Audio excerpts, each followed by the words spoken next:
So I chose an incident that occurred to me approximately 3 years ago, and it relates back to really this month of Elul, especially with Sephardic traditions, where they do slichot the entire month.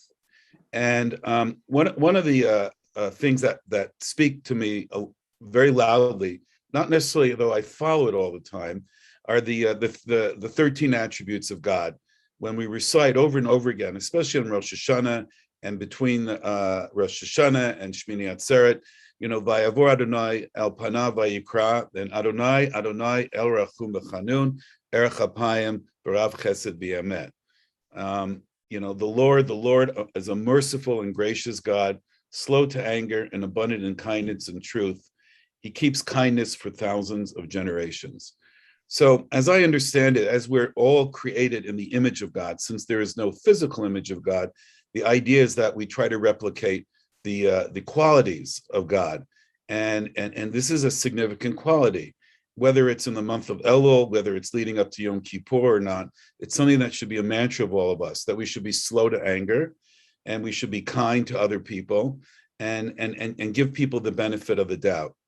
And this is rooted in Judaism, and clearly since the beginning of Elul, every morning, if you do if you do slichot every morning, you're saying this. But how does it really impact you? How does it really change you? When we say it so often, do we lose the meaning? Do we lose the relevance? So, be honest with you, it happened to me. It's happened to me, and I want to relate an incident, and it's a personal incident that I share not in shame, but I share because it taught me a lesson. On February 17th, 2018, I took my students. I used to run for 7 years a post-high school college gap year program in Israel called Kivunim, where we learned about Jewish communities all over the world, and we visited them. So one of the communities we visit every year was the communities of the Jews of India. But we also studied about the religions of those countries. So we studied Buddhism, Hinduism, Jainism, you can imagine, Islam as well. And that year, every year we used to visit what's now the capital of the Tibetan government in exile, a city in India called Dharamsala. And on February the 17th, 2018, we had I've had it twice now, but we had the good fortune of meeting His Holiness the Dalai Lama the 14th. And he spoke to our group as a Jewish group. There were about 55, 19, 18, and 20-year-olds, myself included, and spoke to us about humanity, spoke to us about kindness, what we read during the month of Elul, spoke to us about being slow to anger.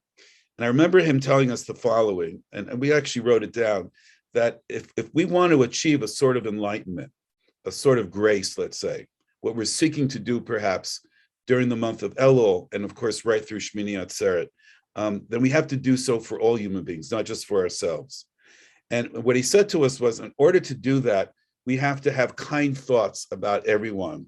We have to be slow to anger, just like we've just read with the Adonai, Adonai, Erachum B'chanun, and not think badly of others and give the benefit, okay? How am I going to benefit others? How can I relate to the other as my brother and my sister? And he said to us that the reason he uses the words brothers and sisters, because according to Buddhism, according to Judaism, we're all created in the image of God. And if we're all of God's creations, then we're basically all brothers and all sisters. And when I listened to him that day, I was thinking of Adonai, Adonai el rachum b'chanun, because unbeknownst to him, because he didn't quote that, from the Slichot, unbeknownst to him, though, that he was exactly repeating the idea that we have to be kind, we have to consider the feelings of others, and we have to be slow to anger and slow to judge. So, okay, that's the Dalai Lama. That was on February the 17th, 2018. It's actually on YouTube. You can watch it. And a day later, a day or two later, we flew to the holiest Hindu city in the world called Varanasi. That's the city on the Ganges River. And unbeknownst to us, when we got there, it was the festival that honored the Lord Shiva, which is one of the main gods of Hinduism. And the festival was the Mahashivrati. millions.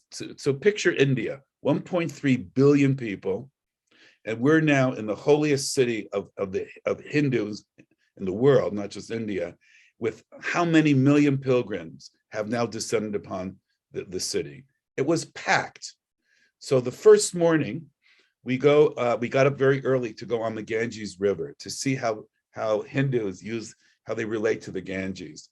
And as we're walking towards the boats, I saw this young boy, this young man, Indian, with no shoes on or anything. And I thought he was hassling a couple of my girls, a couple of my teenage students.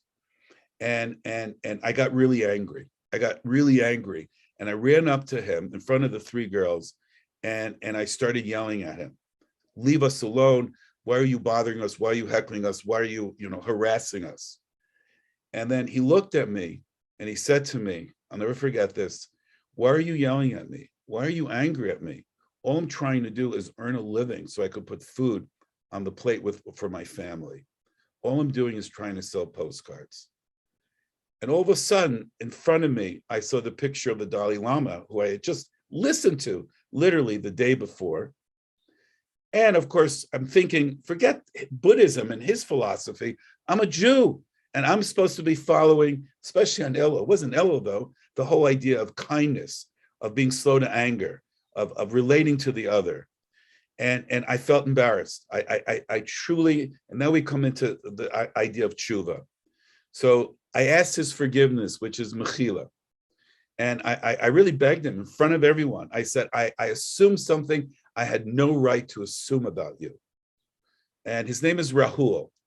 And I decided, as part of my tshuva, whatever it might be, I actually bought his postcards. Trust me, it wasn't a lot of money, okay? But I knew that I would make his day. I felt terrible the whole day, okay? And I thought that was the last time I was going to see Rahul. Later that evening, we're back in Varanasi, again to witness these festivities of the Hindus. Millions of people, elephants walking down the street, decorated and everything. You can imagine, you've seen movies about India. And I get separated from the group with those three girls. Separated. I mean, no idea where they are, where the bus is. And you're talking millions of people. And there in the corner of my eyes, I see Rahul, and he sees me. And he comes over to the three of us, and he says, what's hi? And I said, "Rahul, I'm lost."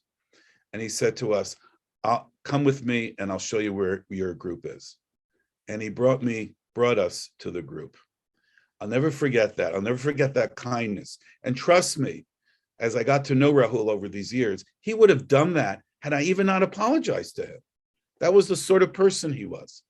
He is, okay? Showing kindness, slow to anger. He should have been the one angry at me for having embarrassed him, for having assumed that he was some sort of harasser of girls, right? And he took us to the bus. Ever since, every year when I've been on Kivunim, including last year, 2020, every time we've gone back to India, to Varanasi, I make sure I tell this story to my students, because that's part of my tshuva process. Meaning, I need to relate to them this concept that here's a director that I failed in a way. I didn't really think about what I've studied all my years as a Jew, as an educator. Here it was the day after we heard the Dalai Lama tell us this, and I wanted to use this as an example, which I'm sharing with you. If you can allow me to share a screen, I'd like to show you a picture of Rahul. I've stayed in contact with him during this COVID year. You have to understand, these are human beings that the only way they survive, and they're low caste. He's the lowest caste possible. When I invited him to have breakfast that year and subsequent years in the hotel we're staying in, the hotel management normally won't let him in. Doesn't even wear shoes, okay? And I have to say, excuse me, he's my guest. He honors me. Now for Rahul, I'm honoring him, but he honors me. And when he came into the hotel all these times, he never used a fork. He didn't know what any of this stuff. And it was my way, and it continues to be my way, to express my sort of my repentance, my tshuva, that I need to, again, be slow to anger, not judge people quickly, and relate to the other as best as I can, even if I don't know the other. So I don't know if I'm able to share with you. It's not coming up. It's not allowing me to share. It's all right. Rabbi, can you? You should be able to, Jay. Oh, here we go. Here's Rahul and me. And I just assumed that this boy was, I told you, I don't have to repeat it. And so my conclusion is that as I think about the month of Elul, and it's true, we go over these connotations, we beat our chest, al ched, for the sin. What is it that will ultimately make us actually consider our actions and think about how we can change them? And sometimes it's exactly this. It's being challenged by an action that we know better not to do, and that we reflect in the moment or later on, okay? And we're able to try and make amends. And I just want to end with one last thing. This is before this. Happened to me again. It's not, I hope you don't think I'm quick to anger, but I was doing a bar mitzvah when I was at Perlman Jewish Day School in Philadelphia for a family that was an intermarried family. And the whole family was there, including the Christian side. And I printed up Sidurim that more or less would appeal to both the Jews there and the Christians. And we were entering the kotel. That we were going to do it on what was then the egalitarian side. I don't know if it still exists. And a security guard stopped me and said, "What do you have here? What are these pamphlets?" Those were the Sidurim.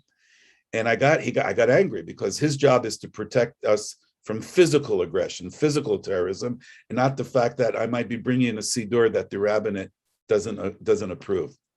And I got angry at him, and I said to him, "What do you think this is? Russia?" And I say that only because years before I had been sent to Russia in 1981. Anyway, but I realized, and he got angry, and I just took the things that I left. And then I realized afterwards he had a Russian accent. And maybe he felt I was making fun of him. And it wasn't. I just thought, what is this? The Soviet Union? It's Russia? That you're banning me to have these pamphlets? And unfortunately, unlike Rahul, at the end of the bar mitzvah, I felt really bad. I needed to explain to him that my critique was not because he was from Russia or a Russian immigrant to Israel who had a Russian accent, but was really critiquing what I would consider censorship. And unfortunately, I was not able to find him. So sometimes we're able to make the amends, be able to ask mechila from somebody, and be able to be granted it as well. But sometimes it's too late. Sometimes the moment goes by so quickly that we're never able to accomplish it. So I share this thing with Rahul, with all of you. I'm in contact with him almost every week, every other week. And and all he wants, all he desires is that the next time I'm in India, in his small hovel where they live, in the slums, he wants me to come for dinner and meet his family. So that's my story that connected to Elul, connected to Rosh Hashanah, to Yom Kippur, and just connected also. We learn from, Ezu Chacham Holomed Mikol Adam, who is wise, he learns from everyone. And I credit His Holiness the Dalai Lama for driving home something that I should have learned a long time ago from my own Jewish practice. So that's my, maybe a little more than 8 minutes, I'm not quite sure.